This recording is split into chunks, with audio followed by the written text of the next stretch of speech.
नमस्कार. आजचा व्हिडिओ सादर करताना अतिशय आनंद होत आहे, कारण आजचा दिवस म्हणजे शनी अमावस्या आणि उद्यापासनं श्रावण महिन्यास आणि प्रारंभ होतोय. तर बघूया सविस्तर. तर आजच्या या आणि शनिवारच्या दिवशी, शनिवार म्हटलं की 7 आणि ज्याला 7.5 म्हणतो असा असलेल्या ग्रह शनी ग्रह आणि त्या शनी ग्रहाच्या उपासनेचा हा दिवस, किंवा रामभक्त हनुमान आणि यांच्याही शक्ती आणि भक्ती अशा या आणि संताच्या आणि उपासनेचा दिवस. तर बघूया. परंतु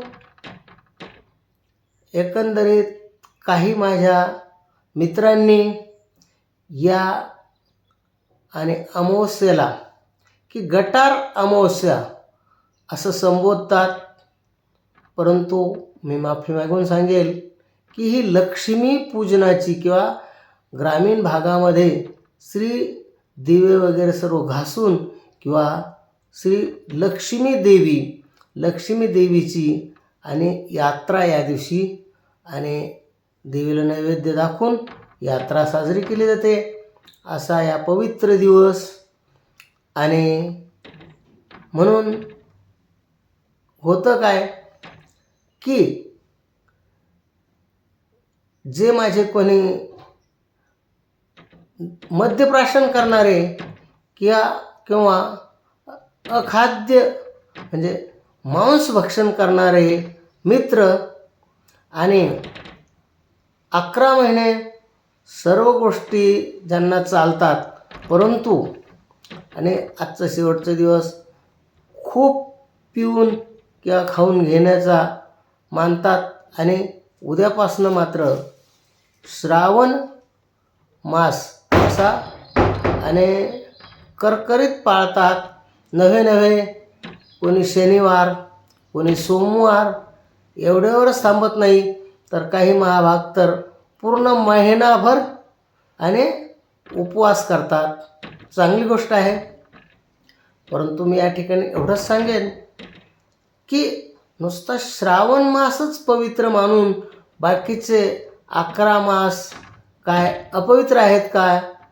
तर उदाहरणासच बोलायचं झालं तर श्री संत एकनाथ महाराज, शांतीब्रह्म एकनाथ महाराज यांनी आणि त्यांच्या भागवतामध्ये, एकनाथी भागवतात, की मराठी भाषेबद्दल बोलताना त्यांनी सांगितलं की संस्कृत जर देवापासून आली तर मराठी काय चोराने निर्मिली, तद्वत तेनेप्रमाणे.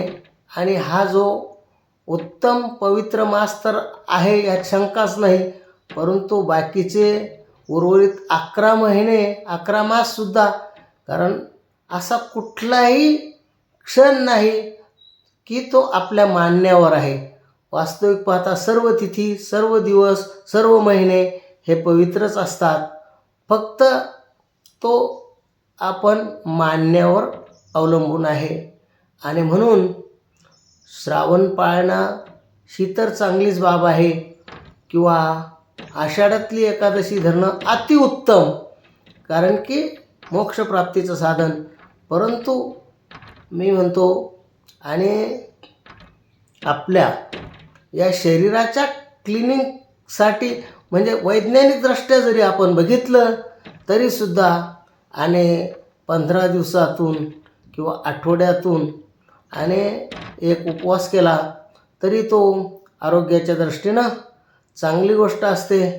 आणि म्हणून आज आपण या व्हिडिओमध्ये आणि इतकंच बघून यापुढे नंतर सिरियलमध्ये रोज आपण वेगवेगळ्या भागावर आणि माहिती पाहणार आहोत किंवा चर्चा करणार आहोत.